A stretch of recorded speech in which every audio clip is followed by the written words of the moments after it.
Olá, está começando mais um Trilhas do Nordeste. Eu sou Helena Dias e aqui você encontra pautas, histórias e personalidades nordestinas sempre com o olhar do povo. Reportagens e entrevistas que falam sobre o Nordeste e dão evidência às nossas narrativas de resistência, fartura e solidariedade. Vem comigo!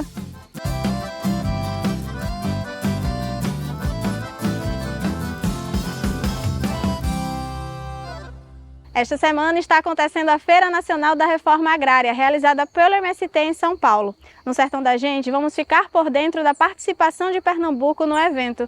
Já no território de solidariedade, a gente vai conhecer a organização Acari, que atua na região do Vale do São Francisco com o fortalecimento da cidadania com crianças e adolescentes. E no Aqui Pra Nós, a prosa é sobre a importância da equiparação salarial entre homens e mulheres no combate à desigualdade de gênero. Já no Balaio Cultural, a gente vai conhecer a cultura do povo indígena Tupinambá, da Bahia, que vem resgatando a sua memória através dos mantos. Você conhece a Feira Nacional da Reforma Agrária? Ela é realizada pelo Movimento de Trabalhadoras e Trabalhadores Rurais Sem Terra, MST, e este ano está acontecendo no Parque da Água Branca, em São Paulo.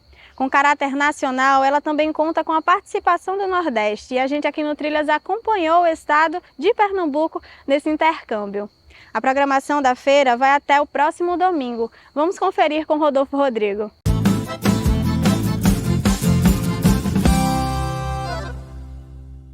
Barra Funda, um dos mais antigos e tradicionais bairros da cidade de São Paulo, tomado por 500 toneladas de alimentos saudáveis. Estava esperando ansiosa para que essa feira acontecesse novamente, que é uma feira que eu costumava vir todos os anos para comprar os produtos que vêm do campo, produzido por essas pessoas incríveis, né, que alimentam o país. Durante a quarta Feira Nacional da Reforma Agrária, o MST mostrou que para produzir comida agroecológica é preciso ter terra. Nós, agricultores assentados da reforma agrária, a gente quer mostrar que nós produzimos e produzimos muito e com qualidade. Dados do IBGE indicam que de toda a área de cultivo do país, 78,3% é usada pelo agronegócio para a produção de commodities para exportação. Já a produção de alimentos para o consumo interno, vinda da agricultura familiar, ocupa apenas 7,7% da área cultivável. Parte dessa comida, que alimenta de fato o povo brasileiro, foi trazida por mais de 1.200 feirantes que vieram ao Parque da Água Branca expor seus produtos. E com um detalhe, a grande maioria com base agroecológica. O agronegócio explora a natureza, explora a terra, envenena a terra, queima, desmata, e nós temos essa preocupação ambiental, porque para nós produzir alimento saudável é produzir saúde, é produzir vida. Toda essa diversidade foi trazida de áreas do MST em 23 estados brasileiros. A paraibana Dilma Fernandes é do assentamento Osiel Pereira, no município de Remígio.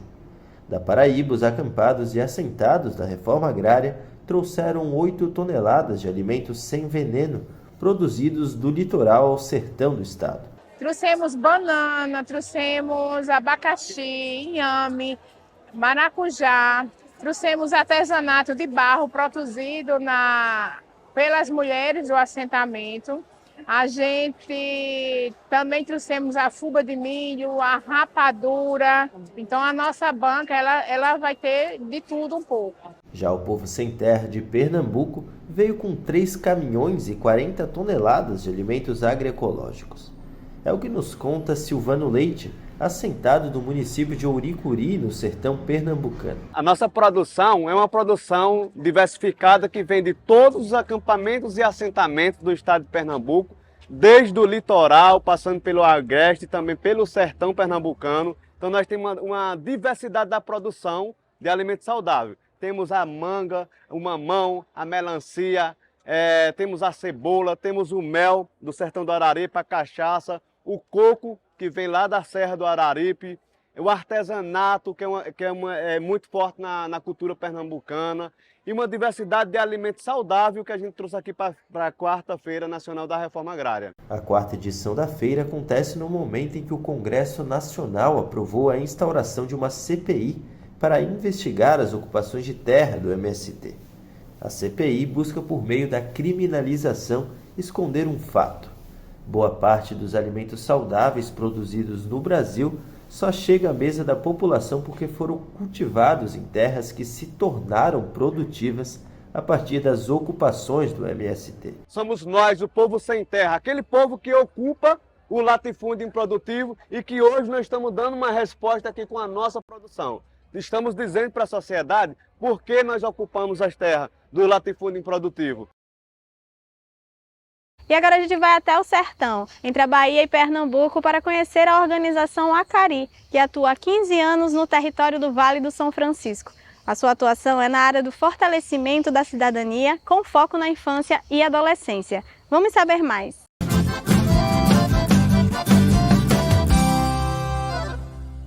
Dia 18 de maio é o Dia Nacional de Combate ao Abuso e à Exploração Sexual Infantil no Brasil. O Maio Laranja é uma iniciativa que busca dar visibilidade a este assunto. No semiárido nordestino, uma associação tem auxiliado crianças e adolescentes no combate à violência e na conquista dos seus direitos.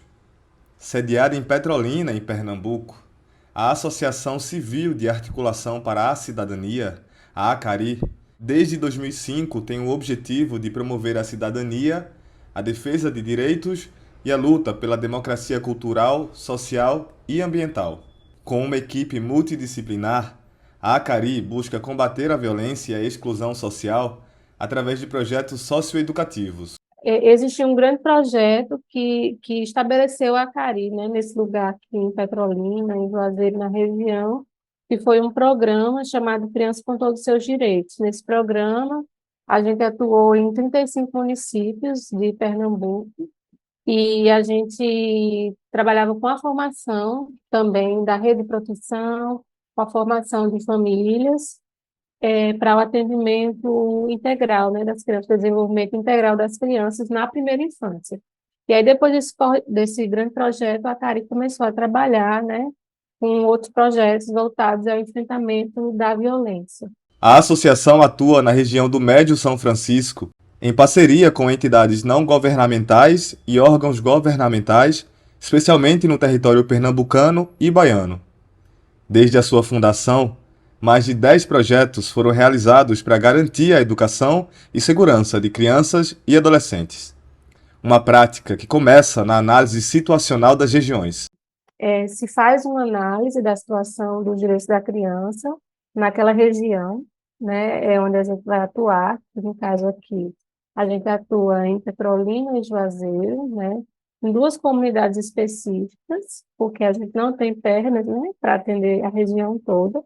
Então, se faz uma análise da situação e o público ele vai trazer, né, os elementos que são necessários para bater com a missão também da Acari, né? Por exemplo, a gente fez uma análise situacional dos direitos da criança para começar o projeto anterior, e a gente observou que as famílias elas tinham muita dificuldade no cuidar dos seus filhos. Então, elas diziam assim: mas a gente não sabe mais o que fazer, a gente já fez de tudo, né? E se a gente não bater, não resolve. Então, a gente começou um trabalho de prevenção à violência a partir disso. Uma das instituições parceiras é a Associação Madre Maria das Neves, que recebeu o projeto Bem Me Quer em Petrolina. O Bem Me Quer busca proporcionar uma convivência familiar mais saudável e combater o uso da violência psicológica e física. A diretora da instituição, Joelma Gomes, destaca a importância da parceria com a Acari. Esse projeto trabalha a questão dos vários tipos de violência, enfatizando a violência psicológica e a violência física. A forma como a Acari trabalha é uma forma muito participativa, né? Uma metodologia muito acessível e dinâmica, onde se ajuda muito a questão da interação entre a equipe educativa, a comunidade, os pais e as crianças. Através desses projetos, tem auxiliado bastante no combate à violência física e sexual, psicológica, aliás, todos os tipos de violência. Em primeiro lugar, porque nos dá a oportunidade, à equipe educativa, aos pais, às crianças, a identificarmos os vários tipos de violência. A partir dessa identificação, nós, as pessoas, temos oportunidade de mudança de cultura. A Acari não só combate a violência e a exclusão social, mas também promove a diferença na vida de crianças e adolescentes através da educação solidária. Para conhecer o trabalho da associação, acesse o site acari.org.br. Cara de raiva, vê se algo me estressa, que careza. De acordo com o Departamento Intersindical de Estatísticas e Estudos Socioeconômicos, o DIEESE, ainda há uma significativa diferença salarial entre homens e mulheres no Brasil, o que reforça a necessidade de combatermos a desigualdade de gênero também neste sentido. A repórter Iale Tairini conversou com o DIEESE e traz reflexões para a gente sobre a origem desse problema e possíveis soluções. Vamos ver!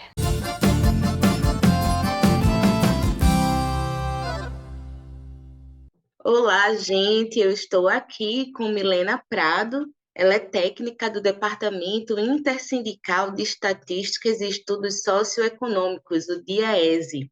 Seja bem-vinda ao Trilhas do Nordeste, Milena. Boa tarde a todos e todas. Muito obrigada. Em nome do DIEESE, eu agradeço pelo convite de participar e poder trazer informações que sejam importantes para a gente refletir sobre a vida, sobre o trabalho, sobre a nossa cidadania. Muito obrigada. Bem, Milena, segundo um levantamento do DIEESE, o rendimento médio mensal das mulheres no mercado de trabalho brasileiro é 21% menor do que o dos homens. Mesmo nos setores em que as mulheres são a maioria, elas permanecem recebendo menos, né? A que se deve a essa disparidade salarial entre homens e mulheres?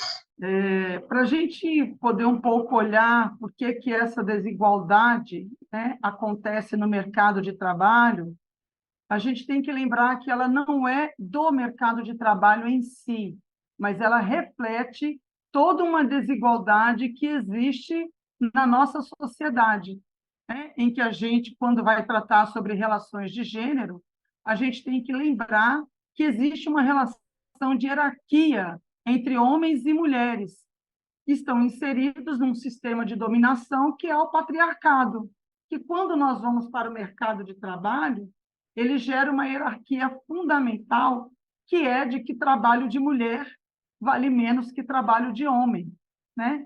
Que o trabalho de homem é o trabalho que está na vida pública, né? É esse trabalho remunerado, esse trabalho que ele gera, né? Inclusive do ponto de vista da economia, como se pensa, ele gera riqueza ao PIB, né? E o trabalho das mulheres, quando a gente pensa, ele se origina do trabalho doméstico, né? A gente vem do trabalho doméstico para a vida pública. Então, quando a gente vem para o mercado de trabalho, a gente já traz a nossa origem dentro do patriarcado, que esse trabalho de mulher ele vale menos. E quando a gente vai para o mercado de trabalho, essa hierarquia está estabelecida. E daí nós somos, em geral, contratadas em postos de trabalho de menor valor, em postos de trabalho que pagam menos, em postos de trabalho em que a jornada de trabalho é diferenciada. Portanto, se nós, né, trabalhamos menos tempo, nós também recebemos menos. E por que nós trabalhamos menos tempo? Porque nós temos também todos os cuidados com a vida familiar. Então, isso tudo está muito estruturado nessa divisão sexual do trabalho e nessa hierarquização do trabalho entre mulheres e homens. E o mercado de trabalho vai refletir isso com muita tranquilidade, né?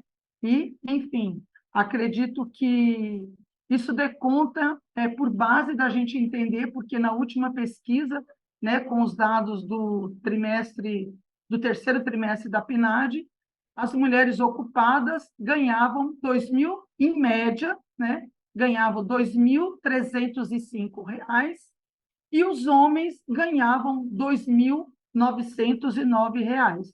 Então, isso, se a gente for olhar para setores como saúde e educação, a diferença aumenta, né? As mulheres, ganham 32% a menos dos homens que estão ocupados nesses setores de educação, saúde e serviços sociais.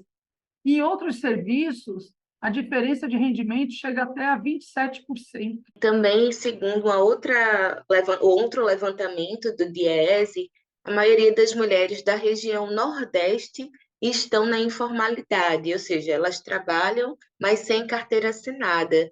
Quais são os impactos, né, dessa feminilização da informalidade? A gente entende que estar na informalidade é estar na precarização do trabalho, é estar na precarização do rendimento do trabalho, é estar na precarização das condições de proteção social desse trabalho. Então, isso reflete de uma maneira generalizada sobre todas as condições de reprodução de vida e dignidade e cidadania dessas mulheres. E no Nordeste, isso é muito sintomático. Quando a gente olha para todos os estados no Nordeste, a gente vai perceber que existe uma taxa de informalidade elevadíssima. Então, a gente poderia dar alguns exemplos. Em Pernambuco, 56,8% das mulheres estão na informalidade. Quando a gente vai para o estado do Piauí, por exemplo, essa proporção de mulheres na informalidade aumenta para 62%, chegando ao ápice no Maranhão de você ter um estado onde as mulheres, 66,2% das mulheres que estão ocupadas estão na informalidade. Então, é muito cruel quando a gente olha para essa informalidade e não consegue estabelecer, eu diria que estabelecer algumas regras ou alguma proteção social para essas mulheres que permitam com que ela tenha um mínimo de cidadania, um mínimo de bem viver, que é como a gente costuma falar, que a gente poderia e deveria pensar nessa perspectiva. E, Milena, no início desse ano, a Câmara dos Deputados aprovou o projeto de lei chamado de Lei da Igualdade Salarial, né, que torna obrigatório o pagamento do salário igualitário entre homens e mulheres quando estes exercerem as mesmas atividades. Como você acredita que medidas como essa podem contribuir para a redução das desigualdades entre homens e mulheres no mercado de trabalho? Então, a gente volta um pouco na primeira parte da nossa entrevista, onde a gente chamava a atenção que essa divisão desigual do trabalho e que ela vai refletir, né, do trabalho doméstico entre os sexos, e que ela vai refletir sobre a divisão sexual do trabalho, nós havíamos colocado que ela é uma divisão que é estrutural. E esse mercado de trabalho, essa desigualdade, ela não é só sexual, ela é racial, né? Ela não atinge apenas, como a gente fala, as mulheres, elas atingem fundamentalmente as mulheres negras. Então, quando a gente trata o mercado de trabalho dessa diferenciação, da questão patriarcal, da questão da divisão sexual, da divisão racial, né? A gente tem que pensar também como é que a gente pode tratar isso que não seja no âmbito da questão pública, né? Porque isso só pode ser, de alguma maneira, enfrentado de forma mais efetiva pela dimensão pública, quando a gente olha a importância dos mecanismos das políticas públicas para fazer enfrentamento a isso. A gente entende que é através de um projeto de lei, que é através do enfrentamento da Câmara, do Senado, e entendemos e esperamos que agora o Ministério, né, das Mulheres possa fortalecer isso, da gente ter a perspectiva de poder trazer para as mulheres negras, que a gente exerça de fato uma economia onde mulheres que exercem o mesmo trabalho, o mesmo cargo, o mesmo posto que os homens, também recebam o mesmo salário, que não haja diferenciação. Para a gente encerrar a nossa conversa, né, a política de valorização do salário mínimo tem sido uma das principais pautas do movimento sindical, né? E no 1º de maio, inclusive, o presidente Lula anunciou um aumento, mas ainda abaixo do esperado. Como é que uma política de valorização do salário mínimo contribui para o aumento da qualidade de vida das mulheres trabalhadoras? Isso fecha, né, com muita tranquilidade a nossa conversa aqui. Como a gente estava dizendo ainda há pouco, que a maioria das mulheres que estão ocupadas no mercado de trabalho, elas recebem até um salário mínimo. Então, tem um percentual significativo de mulheres que recebem, que estão ocupadas em trabalhos e que recebem um salário mínimo. Então, uma política de valorização do salário mínimo é fundamental para garantir a elevação de renda dessas mulheres, principalmente das mulheres que estão no trabalho doméstico, das mulheres que estão nos serviços sociais, das mulheres que estão nos serviços de saúde, na área de educação. Enfim, o salário mínimo ele é referência de todo o rendimento que acontece no mercado de trabalho. Então, quando determinadas categorias, né, de trabalho, como comércio e etc., no setor de serviços, recuperam seus pisos salariais, eles estão olhando para a política de valorização. E essa política de valorização é fundamental, então, para alimentar, por consequência, esses outros níveis salariais, onde as mulheres também estão muito presentes. Helena, a gente agradece a sua participação aqui no Trilhas do Nordeste e até a próxima. Muitíssimo obrigada pela oportunidade, estamos à disposição. É só buscar o DIEESE, www.diese.org.br, para encontrar temas dos mais variados que estão voltados para fortalecer a luta das mulheres e também dos trabalhadores e trabalhadoras. Chegamos na Bahia. Você sabe o que são os mantos dos povos indígenas do Brasil? São objetos importantes que fazem parte das suas culturas, religiosidades e memórias. Durante a colonização, muitos deles foram levados do nosso país para a Europa. E hoje, o resgate do significado desses mantos é uma luta importante para os povos originários. Os tupinambás da Bahia têm realizado um processo de retomada. Vamos entender.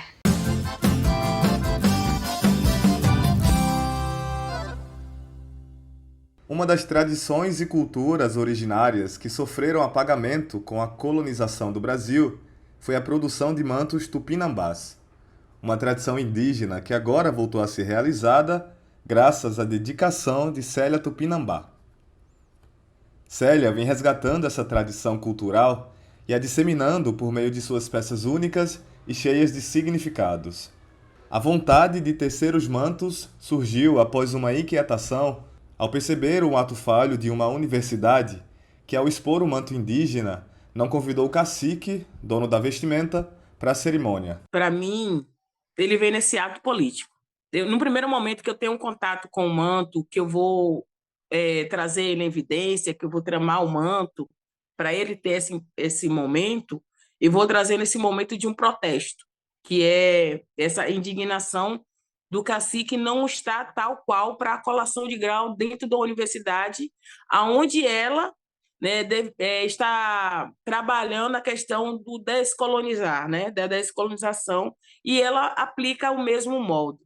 E então, nesse intuito, eu tentei trazer o manto por conta disso. E eu entendi o quanto a memória, né, a história e o nosso patrimônio indígena está apagado na memória do povo brasileiro. Eles não sabem do patrimônio que tem, e o manto ainda existe desde 1500, né, desde a retirada do manto daqui do território, e o manto existe. E ele não é apenas um manto, ele é uma entidade, ele é um parente, ele é um ancestral. Então, ele é a nossa virtude e é o nosso encantado na terra. Os mantos tupinambás são peças de vestuário feitas com fibras de algodão e penas de aves que eram usados pelos indígenas tupinambás em ocasiões especiais, como rituais religiosos e festividades. Com a colonização, essa tradição foi sendo gradualmente perdida e tinha se tornado rara a produção dessas peças. Célia Tupinambá, no entanto, decidiu resgatar essa importante tradição e começou a produzir mantos tupinambás utilizando conhecimentos ancestrais e técnicas tradicionais, tendo como base a semente de algodão. Para Célia, a produção dos mantos tupinambás é uma forma de preservar a cultura de seu povo e disseminá-la para as próximas gerações. Eu estou nesse processo de ensinar das pessoas a entender o fio, o algodão, a importância de plantar essa semente, como a gente tinha essa semente como uma coisa maravilhosa e tecnológica, né? E que todo mundo era necessário ter essa semente. A gente já existia essa semente com a gente, então a gente, né? Então a gente era conceber uma semente, ter essa semente do algodão, era garantia de fogo, era garantia de roupa, era garantia de pesca, era garantia de muitas outras coisas, né? Então, dentro da comunidade, a gente está trabalhando, eu trabalho com um grupo de jovens, de 35 jovens dentro da comunidade, o qual eu consigo transmitir várias inquietações que eles têm, né? Eu tento buscar essas respostas e tento trabalhar isso com eles, e alguns aprendem, outros não, então outros têm dificuldade, outros não, e a gente vai caminhando, se educando, né? Aprendendo um pouco sobre a nossa própria cultura e nossa identidade e o nosso lugar. Com sua produção, Célia Tupinambá está ajudando a trazer de volta e a preservar essa importante tradição cultural dos povos originários, se tornando uma aliada na retomada do território físico e imaterial do povo Tupinambá. O Trilhas está chegando ao fim. A gente agradece a sua audiência. Lembrando que você pode enviar sugestões de pauta para o programa. É só falar no e-mail pautape@brasildefato.com.br. Você assiste esse e outros episódios nos canais do Brasil de Fato Pernambuco e da TVT no YouTube. Até semana que vem, sempre nas sextas-feiras, às 9 da noite.